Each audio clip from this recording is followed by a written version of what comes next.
we asked them, how many of your community colleges assess digital literacy upon entrance? They said less than 10%. At the end of our presentation, we asked it again, and we asked, how many of you think you should have a digital literacy assessment for incoming students? And it was nearly 100%. This is In the Know with ACCT, the voice of community college leaders. I'm Jacob Bray. This episode of In the Know is about how to best reach Generation Z students. David Connor and I talk with Tedmon and Casey Wilhelm, professors at North Idaho College. We discuss how Gen Z students learn, considerations for teaching Gen Z students, what trustees need to keep in mind, and more.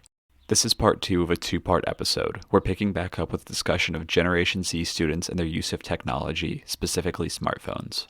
And you mentioned you're a Gen X,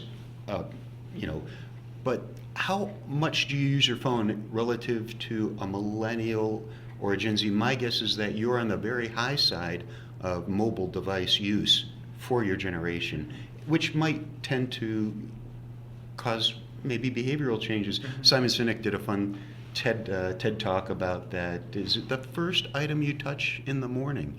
Is it the last item you touch at night? Who is in control of your life? I'm not saying this to you personally, just but it does something to consider. It truly, yes, and that's why I brought it up, because I think that this is a really important conversation for anybody in any form who's teaching anybody or even interacting with anyone these days. And yes, I mean, generationally, age-wise, I fall outside of that demographic, but what you just described. Yes, first thing in the morning, I look at my phone. As I go to bed, I put my phone down and then I get in bed. Or I get in bed and then I put my phone down. But the point is that I think a lot of people who are not millennial and Generation Z also who have come to use this technology have come to, the way I regard it for myself is an addiction. Unlike any I've ever had before, I have difficulty putting my phone down, and if I choose not to hold it, it appears in my hand again within minutes.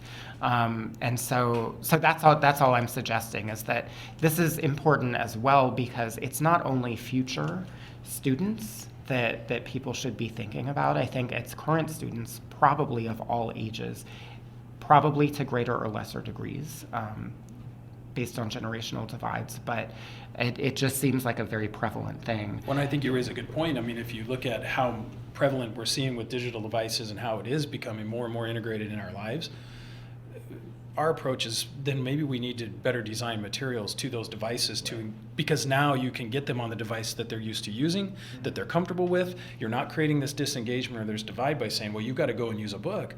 Now use your phone, use your tablet, use whatever you're comfortable with. But now that you're creating more of a connection to that, and we've been big advocates of needing to create better resources and learning opportunities that are crafted to mobile devices, specifically smartphones, scaling down, content so that a student can actually have an optimal experience on a phone, because that's where they live now.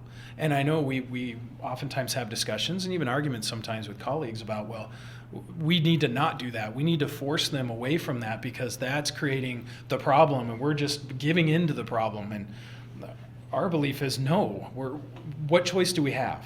As educators, we can have that attitude and say, you're going to use what you're going to use and we're going to tell you what to do. But that's not going to be successful. And so to us, it's really looking and kind of embracing it rather than push it away. And it probably leads to a different discussion, but that's one reason why we believe that an adaptive learning solution where it's mobile-based, where the information is chunked in the way that they're used to assimilating information anyway, in short bursts, and heavy use of imagery is key to reaching today's students. That's going to be a big way to change that mindset. If we can teach instructors how to teach, I think that's half the battle right there. Have you noticed any changes in your assessment of students as a result of these new methods of teaching? One way that we've found much more success, particularly with millennials and Gen Zs, let me focus on millennials for a sec. Millennials like to be in control, or at least to think they are in control. If you have a millennial in the workplace, more than anything else, they want you to listen to them. So if you're worried about how to reach this employee or student, all you have to do is close your mouth and let them talk. Often that's all they want. They'll want a higher salary. They'll say they want a higher salary. They'll say they want better working hours. What they really want is just to tell you that they want that. I think it's super interesting that Ted brings up that point, because I also teach with the Emerging Leaders program with the SBA, Small Business Administration. And these businesses come in, and one of the biggest challenges they have is actually dealing with millennials in the workplace. They don't understand, and most of these business owners are usually mid-50s to mid-60s, and they don't understand this kind of differences between these generations. And exactly what Ted just said about listening and just letting them kind of say and kind of craft what they want to do.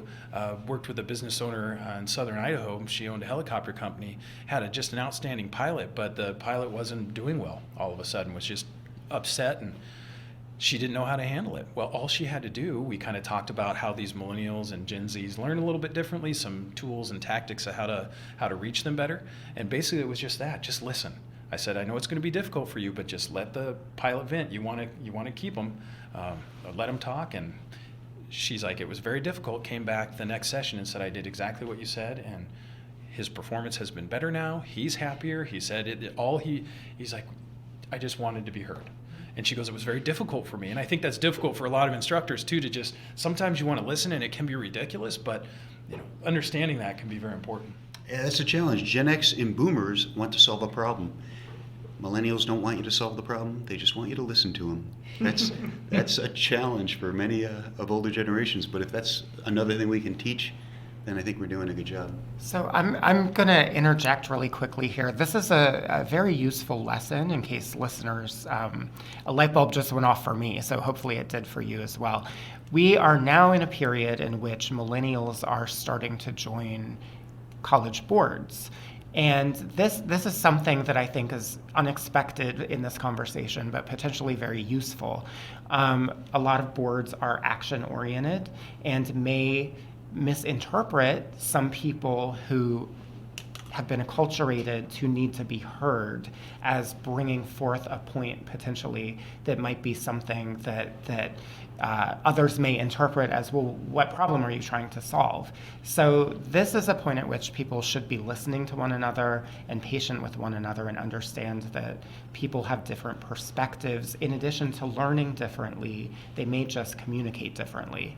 So I just wanted to throw that out for people to register and take in. If you've got younger people coming into your board, consider that. Maybe they just have to say something to be heard because it's a different worldview.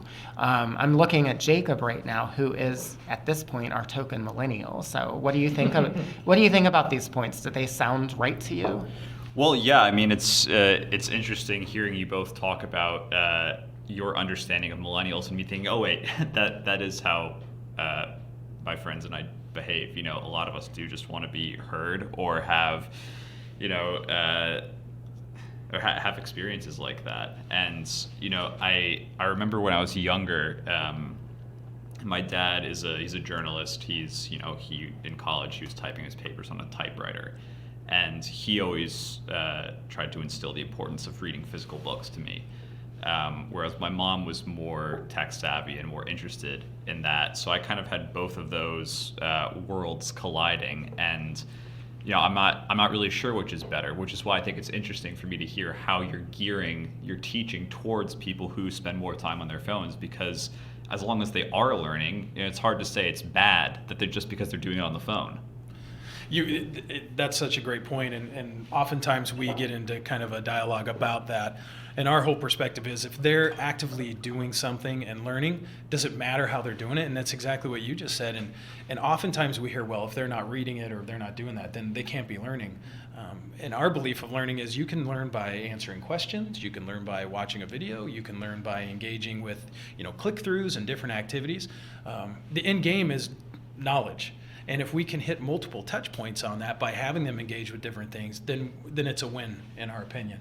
And so I think that's a great point of, you don't just have to read something to learn it. There's a lot of other ways we can move up, Bloom's taxonomy up to, really having this application and being able to understand it in a lot of different ways. I guess the conclusion of the story for me is that I enjoy learning both ways for different things. Like for sometimes it's easier for me to have, a paper in front of me to read. Other times, it's easier for me to just pull out my phone and, get information that way. A podcast, maybe? Yeah, there you go. Yeah, and that's what we feel is that we should have multiple ways for students or anyone to get information. It shouldn't just be this one size fits all, so that you can kind of switch back and forth between different types of ways to learn, and kind of let the student kind of craft their own path.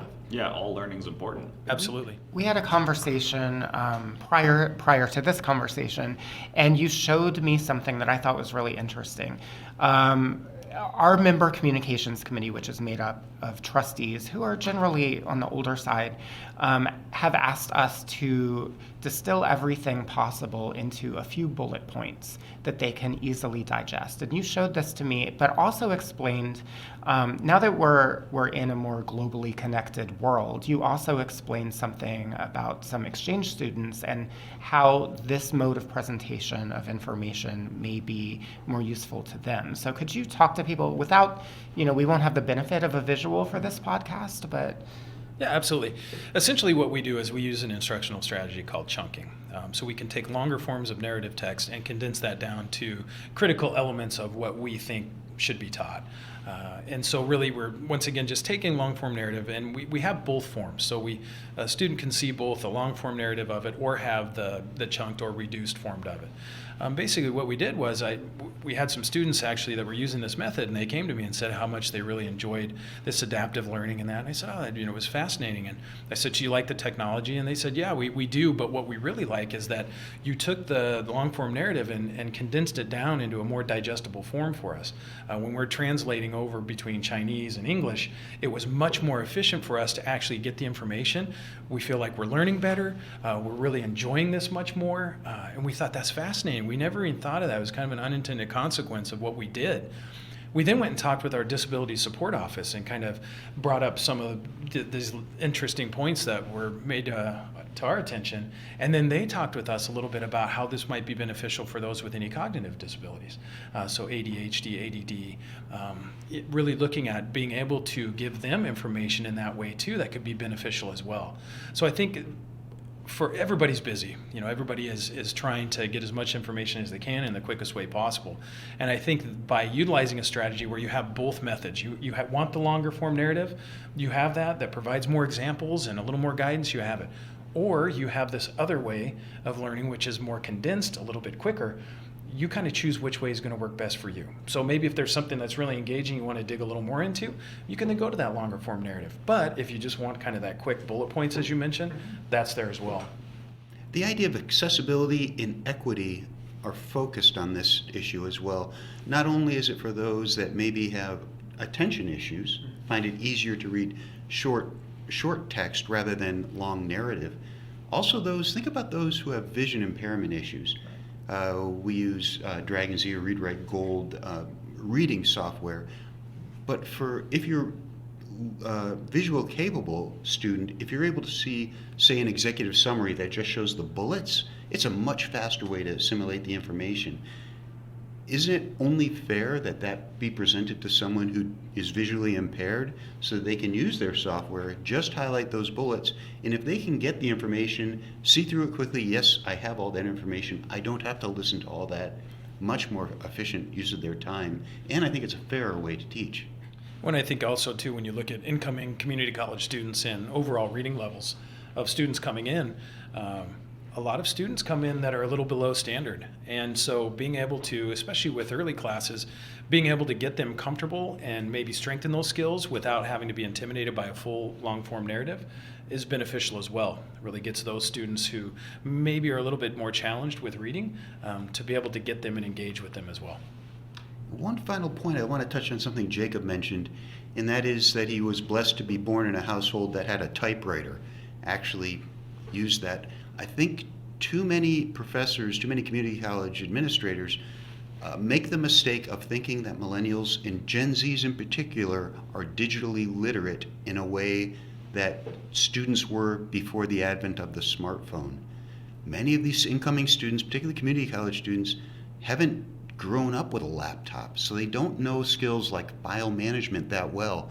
And if this student signs up for an online course and they're not succeeding, it may be because they're not able to navigate Canvas, Blackboard, whatever learning management system they're using.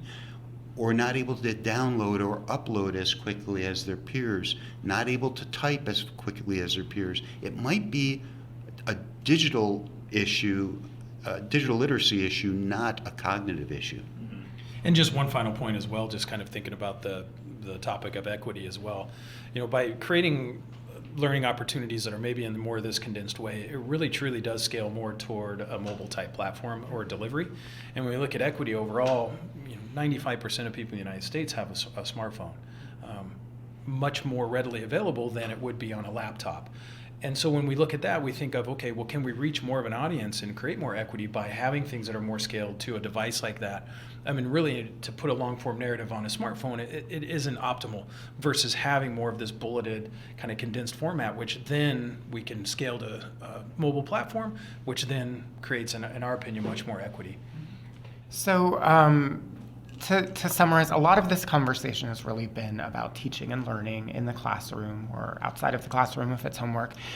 For in the interest of community college trustees, people governing the colleges, what would you say are the types of questions that they should be asking to find out whether their college is addressing these concerns? Because they're not generally in the classrooms and they're not administering.